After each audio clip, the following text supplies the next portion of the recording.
39 anos atrás, eu nasci numa cidade chamada Corumbá, Mato Grosso do Sul. Meu pai estava servindo a Marinha, apesar de serem cariocas, meu pai e minha mãe, meu pai estava servindo a Marinha lá, eu acabei nascendo. E desde pequeno eu fui criado na igreja. Desde pequeno eu via o altar, as pessoas no altar, os pastores, as pastoras. Isso me chamava muito a atenção. Quando eu tinha cerca de 8 anos de idade, eu lembro que minha mãe estava arrumando a gente e ela falou: vamos para a igreja cedo porque hoje vai pregar um homem que fala inglês. Eu nunca esqueci o nome desse homem, nem sei se ele está vivo ainda, chamava-se Thunder Nelson. Ele era de uma ilha do Caribe, pregava em inglês. E eu lembro que era o subúrbio do Rio de Janeiro, ali onde a gente morava, a igreja que a gente frequentava, era um galpão daqueles bem feio, e estava muito calor nesse dia, e ele pregava, suava muito. Eu levantei, eu era uma criança de 8 anos de idade, estava sentado assim, eu levantei para pegar o paletó dele, que estava suando muito, ele estava tirando. Ele me deu o paletó e falou assim: eu vi seu coração. Eu vi que enquanto você estava sentado aí embaixo, você falava assim: Deus, um dia eu quero falar como esse homem fala. Então eu não estou só te dando o paletó para você guardar, eu estou te passando um manto. E desde os 8 anos de idade eu tenho algo queimando em mim para o ministério, para passar o evangelho de uma forma. Mas apesar de ter sido criado na igreja, eu passei por tantas coisas na minha adolescência, tomei decisões erradas. Na minha juventude me distraí com tanta coisa. Me casei com a Janine. Passamos por desertos terríveis que vocês conhecem alguns, como a nossa quebra, como problemas que nos levaram no passado a pensar até nos separar. E quando você vê alguém no altar, você não tem ideia do que ele teve que passar para ficar de pé ali. Quando você vê alguém no altar, você não tem noção do desafio que ele teve que aceitar com Deus, porque tem coisa, irmão, tem lutas que é só você e Deus no seu quarto e ninguém nunca vai saber. E aí você olha só alguém no altar, alguém nas redes sociais e fala: um dia eu quero pregar assim, um dia eu quero ser usado ou usada assim, mas você não sabe que quando você pede isso, você está pedindo todo o processo obrigatório para você fazer isso. Quando você fala: Deus me usa, você está pedindo o processo para ser usado, o nível de santidade para ser usado, e para isso ele vai ter que te tratar em várias coisas. A sensibilidade, a conexão com o mundo espiritual para ser usado. Quando você pede para ser usado pensando só no Instagram, pensando só no YouTube, pensando só no convite de conferência, você não tem noção que você está pedindo, na verdade, primeiro todo o background, tudo que você vai ter que fazer por trás das câmeras para isso acontecer na frente. E eu passei por muitas situações difíceis. E várias vezes eu pensei em desistir de tudo. Eu lembro de pelo menos 2 orações que eu fiz na minha vida, que graças a Deus vocês nunca fizeram e nem precisam fazer. Eu falei: Deus, não é melhor você me levar? Mas por 2 vezes eu falei: Deus, me leva. Mais fácil, resolve.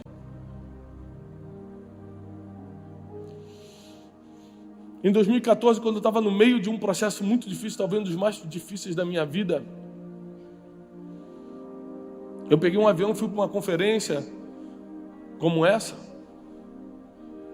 2014 para 2015, algo assim, e fui com alguém pagando minha passagem, porque eu não tinha condições nenhuma. Eu estava muito arrebentado. E é engraçado que você consegue estar arrebentado por dentro, mas em pé na igreja por fora. Eu estava em pé lá naquela conferência, como talvez você esteja em pé hoje aqui, mas as pessoas não têm a mínima noção de como você está por dentro. Às vezes você está no altar da sua igreja, onde Deus te usa, na sua empresa,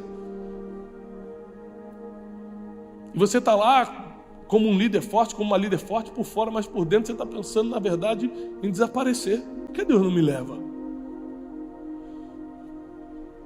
Hoje, depois de tudo que eu passei, eu leio algumas passagens bíblicas de Jonas, por exemplo, falando no capítulo 4 do seu livro: Senhor, Eu prefiro morrer do que viver. Você fala, gente, o cara é profeta, em nome de Deus, falou um negócio desse, que absurdo. É porque você não consegue entender os processos internos que uma pessoa passa para poder entregar uma palavra profética para uma nação como Jonas iria entregar. A gente não consegue entender isso.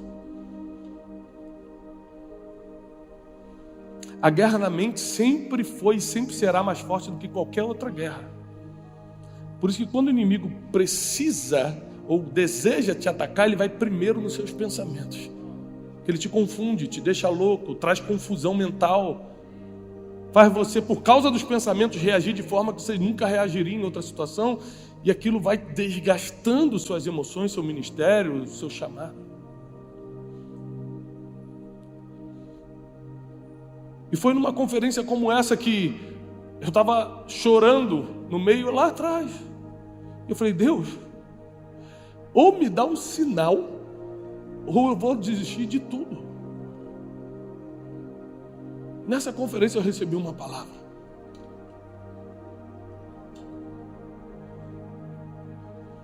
E eu comecei a caminhar em cima dessa palavra, porque não adianta você escutar a voz de Deus e não caminhar em cima do que Deus te falou. E eu voltei e nunca mais fui o mesmo. Eu estava me sentindo o pior dos homens, passando por muitas dificuldades de todos os níveis, mas eu preferia acreditar na voz de Deus. E eu lembro que eu estava voltando no avião com aquela passagem que alguém pagou para mim, e eu estava escutando justamente essa música. A vida é mesmo assim, tantas aflições.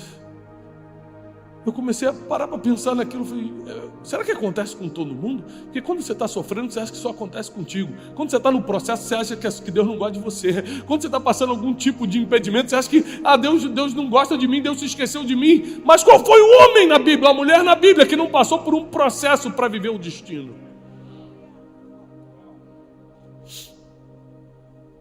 No final das contas, escutar a voz de Deus vale mais do que a sua preparação. Você sabe que eu ensino você a se preparar. Um dos meus chamados, meu propósito de vida é treinar pessoas. E não dá para eu treinar pessoas sem ensinar você a se preparar. Eu sou defensor da preparação pessoal. Porém, eu reconheço. Você pode ser preparado, preparada, pode ser formado, pode ter doutorado, pode ter o que for. Se você não escutar a voz de Deus, você não sai do lugar. Aí escutou a voz de Deus, você precisa do segundo passo. Fé para acreditar que aquilo é de Deus e vai dar certo na sua vida. Porque toda palavra de Deus parece impossível de se cumprir. Porque a sua mente humana é muito limitada para entender a mente e a palavra de Deus. Eu vim escutando aquela música que a gente acabou de cantar no avião. Naquela época era iPod. Lembra do iPod? Era um que só escutava música, antes de ter o iPhone, né? Ou o iPhone era recente, eu não lembro. E aí entrou o refrão, eu tenho um chamado, jamais vou me calar. Eu tenho um chamado, o evangelho vou anunciar. Eu sou um escolhido desde o ventre da minha mãe. E eu sei que Deus não abre mão de mim. Eu já tentei abrir mão de mim. Muitas pessoas já abriram mão de mim. Deus nunca abriu mão nem de mim, muito menos de você. Se você está aqui, é porque existe um projeto, existe uma arquitetura divina, existe um desenho divino. Deus já me deu a palavra para a conferência de 2021, e a conferência de 2021, irmão, nem olhos viram, nem ouvidos ouviram. Nem jamais penetrou no coração do homem que Deus tem preparado para aqueles que o amam. Quem ama o Senhor diz um amém bem alto. Prepara para o que vai vir. Mas se eu estou aqui, não é porque eu sou fortão. Se eu estou aqui, não é porque eu sou super preparado. Se eu estou aqui, não é porque eu sou santão. Se eu estou aqui, é porque simplesmente eu resolvi não desistir do meu futuro. Só isso. Porque todas as outras coisas o Espírito Santo veio fazendo. Deus veio botando as pessoas certas no meu caminho. Deus veio me dando oportunidades para me preparar. Eu tive que me preparar, claro, mas Deus abriu a porta para eu entrar e me preparar. Eu só tive que entrar. E a palavra que eu tenho para você no início dessa conferência: não desista do teu futuro. Não desista do teu destino profético. Sabe o que é o destino profético? Quando cada um de vocês nasceram, Deus colocou um destino profético. Ou seja, Ele escreveu todos os seus dias, diz a palavra, e Ele já sabe onde você vai terminar. O nome disso é destino profético. E Ele vai botando pessoas no teu caminho para esse destino se cumprir. Ele vai botando dificuldades no teu caminho para fortalecer a tua vida para cumprir o destino. As coisas boas ou ruins, na verdade, você precisa entender que Deus é um dono do destino. Quando Deus me pediu, faz uma conferência em 2017, não foi para ser mais uma conferência. Gente, eu tenho medo de fazer conferência. A gente, para que todo ano vai chegando perto da conferência, eu falo: Deus, por que, Deus? É tanta coisa para resolver, é problema, paga isso, paga aquilo, vocês não têm ideia. Deus falou: mas você lembra o porquê? Repete comigo: por quê? Mais alto: por quê? Lembre-se sempre do porquê Deus mandou você fazer as coisas. Porque às vezes você só lembra do o que Deus mandou e esquece do porquê Ele mandou. E por que Deus mandou? Porque assim como eu, criado em igreja, fiquei com meu destino perdido, existem pessoas que precisam de ambientes como esse para descobrirem, viverem e liberar o seu destino. Então Deus falou: cria um ambiente onde as pessoas não desistam do futuro, não desistam do destino profético que eu coloquei nelas. Crie um ambiente onde elas recebam não só um ânimo, não só uma injeção de coragem, mas recebam uma direção para os próximos anos. Onde ministérios sejam fortificados, vida emocional seja curada, família seja reintegrada. Cria esse ambiente. E esse ano fomos surpreendidos pelo Covid-19.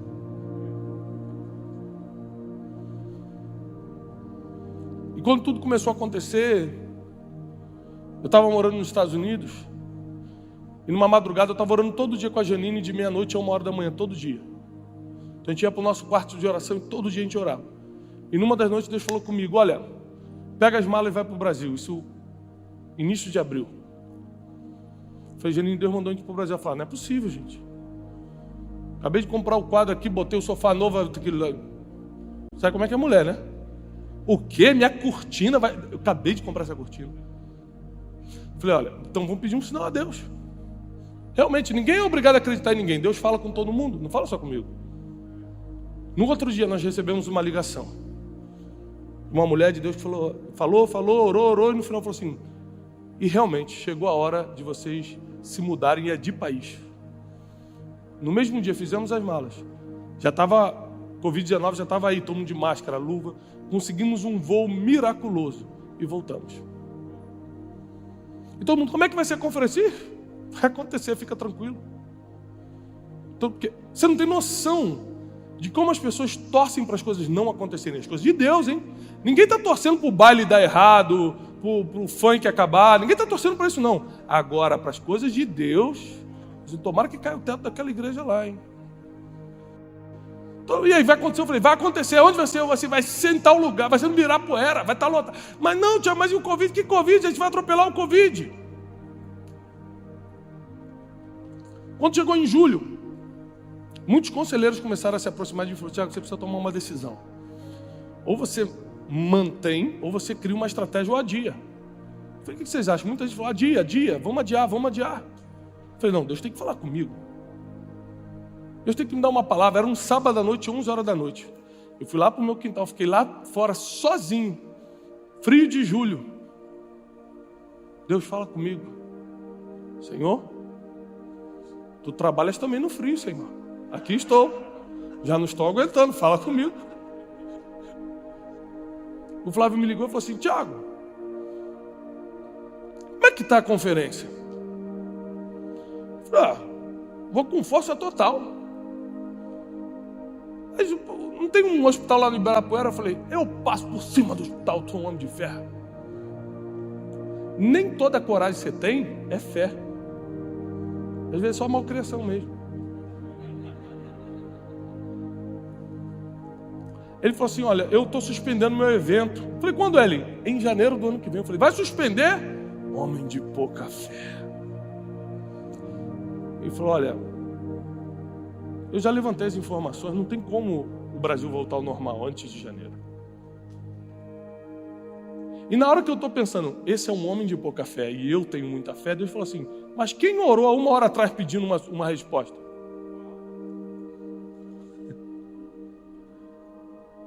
Porque poderia ser um homem de pouca fé se eu não tivesse orado pedindo, Deus fala comigo. Agora, Deus, você pede, Deus fala. E você ainda assim não acredita? Naquela mesma madrugada eu mandei um e-mail para todo mundo, um WhatsApp, falando, olha, nós vamos fazer online. Não adia, eu falei, vai ser online, não vamos adiar. Porque Deus já deu a resposta ano passado. Não desista do seu futuro.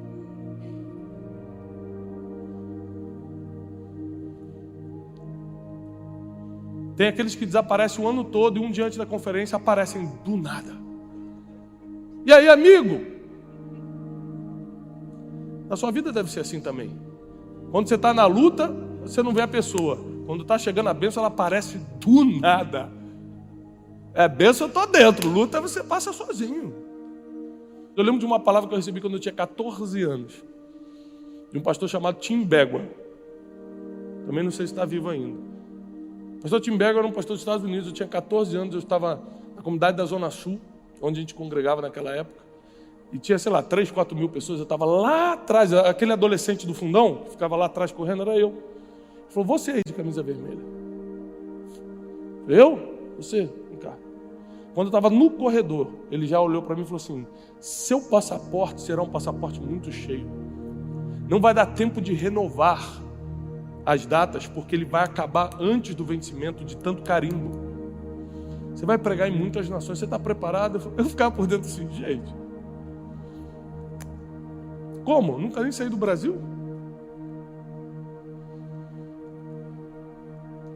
Foram em ambientes como esse que eu recebi as palavras que deram destino à minha vida. Foram em ambientes como esse que eu fui corrigido pelos céus. Foram em ambientes como esse que o Espírito Santo falou coisas que nenhum amigo poderia me falar. De toda a misericórdia que Ele está usando com a sua, porque eu profetizo que esse ano Deus vai exercer a misericórdia dele de uma forma intensa na tua vida, na tua casa, nas tuas decisões, no teu ministério, nos teus negócios, naquilo que você está fazendo. E para a gente estar aqui podendo cantar, eu tenho um chamado, jamais vão me calar, é porque primeiro a gente teve que resolver não desistir. E você que abriu a porta da sua casa, deixa eu te falar uma coisa, dá a mão agora para todo mundo que está aí.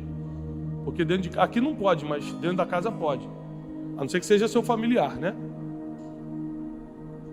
Se for seu familiar, dá a mão. Se você que está em casa, vocês estão desde o início da pandemia juntos, então dá a mão. E repita essa oração comigo. Espírito Santo, eu não vou desistir do futuro que tu me deste. Eu creio que tu escreveste todos os dias da minha vida e eu irei vivê-los até o fim. Em nome de Jesus. Amém.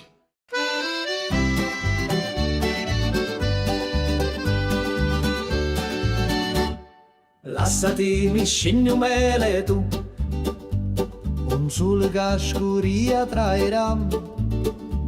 Mi dissi vieni con me stasera, una sera che pari a magia, una cantina che durava musto, lo cuore mio, gli incidetti tutto.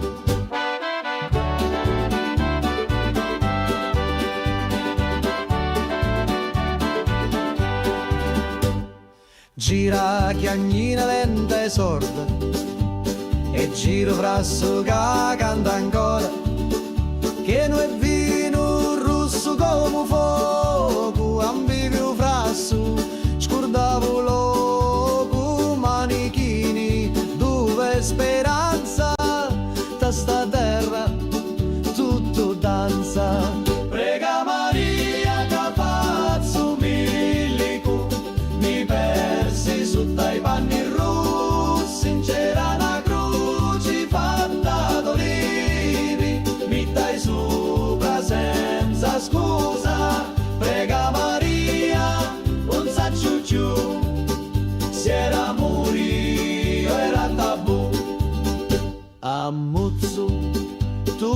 trasso, scioglieva cori come passo.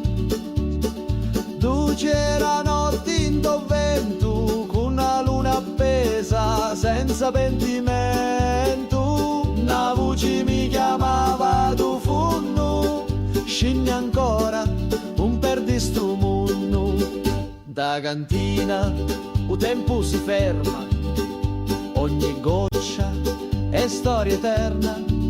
Cutti a me lato, cutti a me cori, sti stidi cacciato non mori. Scuro fora, ma luci dintra, a voci do, sempre mi senta. Prega Maria che faccio milico, mi persi su dai panni rossi, c'era una croce fatta d'olivi, mi dai sopra senza scusa. Prega Maria, un saccio giù, se era morio era tabù. Lassati mi scigno meletu, ogni volta, ogni giornata, a ti attorno in ta cantina, con vino speranza e una picca rovina.